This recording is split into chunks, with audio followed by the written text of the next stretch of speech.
Hello again everyone, this is Santotaku with Team by the Trigger, bringing you another deck testing match. Today we'll be featuring Senshi with his Pale Moon deck centered around Sword Magician Sarah against Brony using his Riviera Ride Chain deck. Both decks have a lot of tricks up their sleeves, so it looks like it could be an exciting match. Enjoy!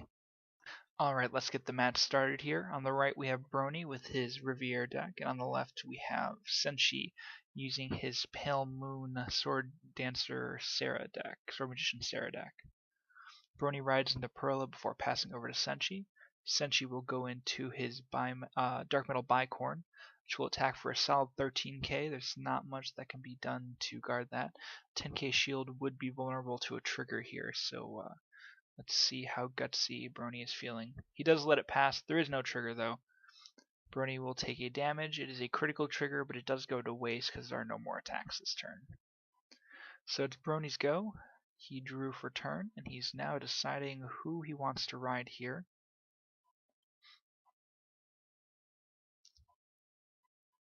Assuming he wants to ride, I know I wouldn't.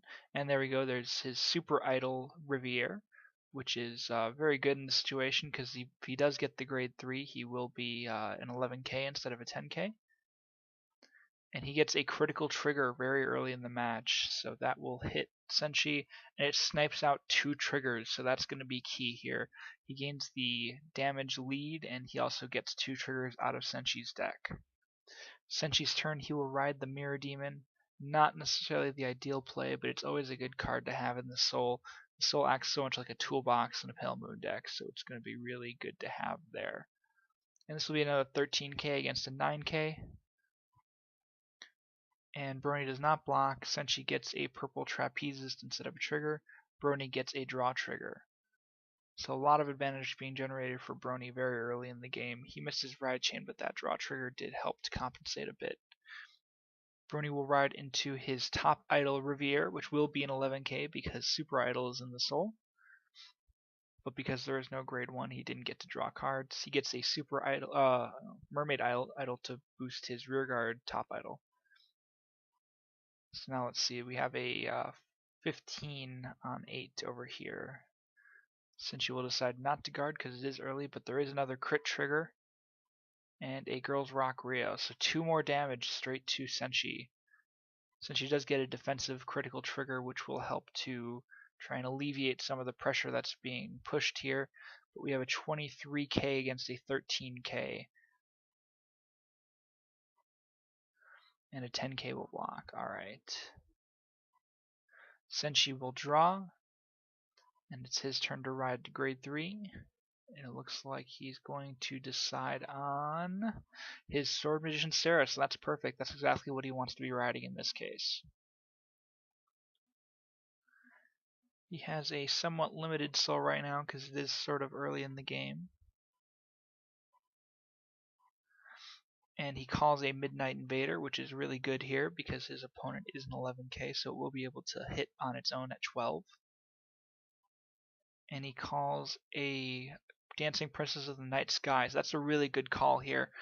Dancing Princess will help to get quality cards in the Soul, because that's really what Pale Moon's about, getting quality cards in the Soul to use as a toolbox. Unlike a Dark Regulars deck where it just wants to put anything it can find in there. This will require a lot more skill to really control the Soul properly.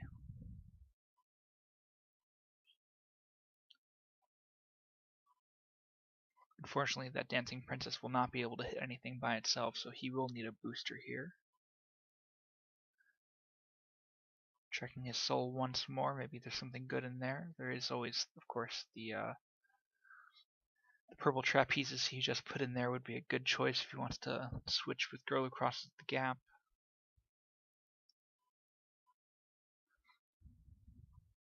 Oh, he has one in hand, that's even better. He's going to move the princess out, or into the soul, and move out the Mirror Demon, so that works out pretty good.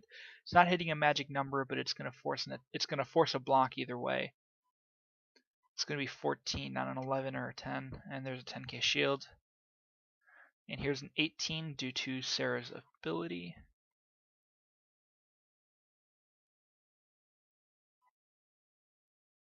And there's a grade 3 that's really good. Oh no. Okay. See, and this is just really unfortunate here. If we just roll back a little bit here, early in the turn, he made a really solid play that took. I mean, it takes a bit of planning in the deck. Use the princess to search your deck out for a purple trapezes to get into the soul. This is the major engine of a pale moon deck built around Sarah in this way. So you get the trapezist into the soul. You can use Sarah's effect to pull trapezist out of the soul.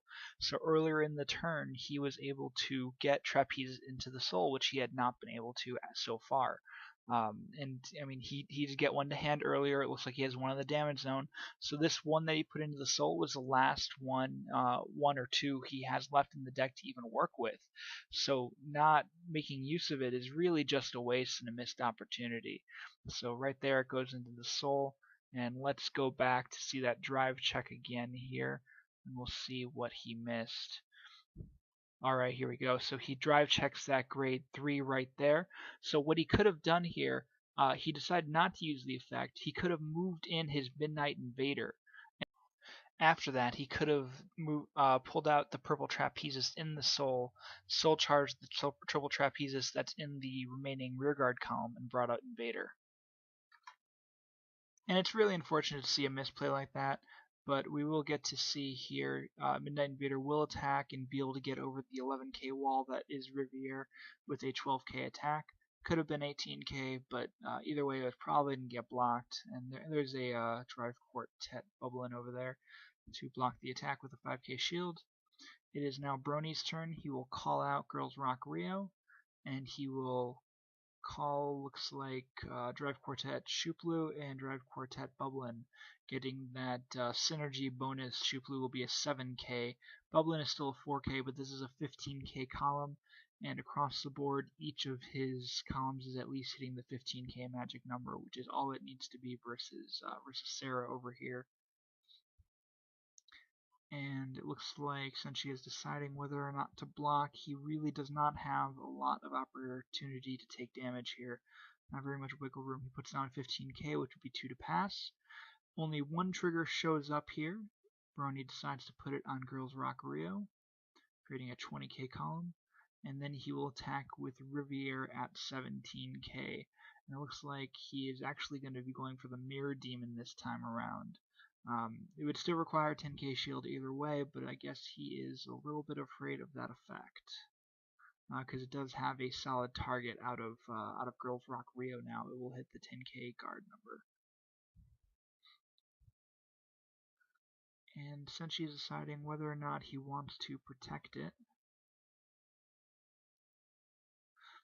And he will let it... he's checking his soul again. Yeah, he's going to let it die. And now the final attack from Girls Rock Rio will be a 20k. And he will have to take this one, losing a Hades Hypnotist in the process. So he stands and he draws. And he counterblasts to use Gorilla Crosses the Gaps effect, putting a Bicorn behind his Vanguard, which will make a very solid 21k column.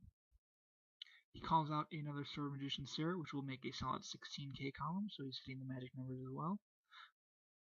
And he will attack with his Midnight Invader at 12k, which will just force a 5k block like last time. Let's see what Brony will decide to do. He does throw a Sedna away. And now here comes a 21k guard or attack from Sarah here. And Brony will drop Ellie, the perfect guard for Bermuda. Here comes a Twin Drive, a Sarah. And once again, Senshi decides just to stand his Midnight Invader. Again, that Trapezist is going to waste in the soul here.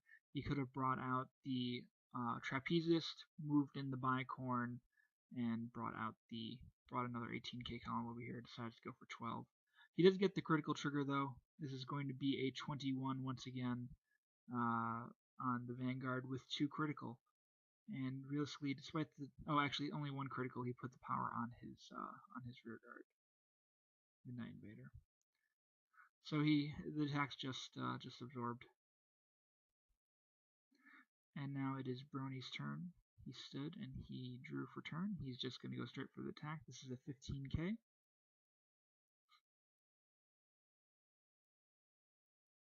And this is a very tough situation because each of the attacks is going to require at least 10k shield. There's not very many cards in Senshi's hand. He doesn't have very many interceptors, so if I had to guess, I would say that a single trigger would probably decide the fate of this match this turn.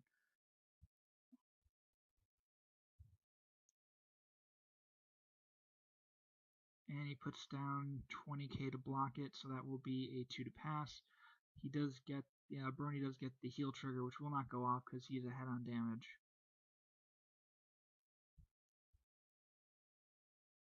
And it looks like, okay, so we have the 17k on the Vanguard again.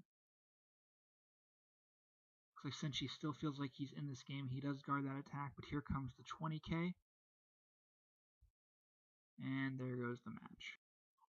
Alright then, let's take a look at the stat breakdown. The trigger allocation was a deceptively tight race.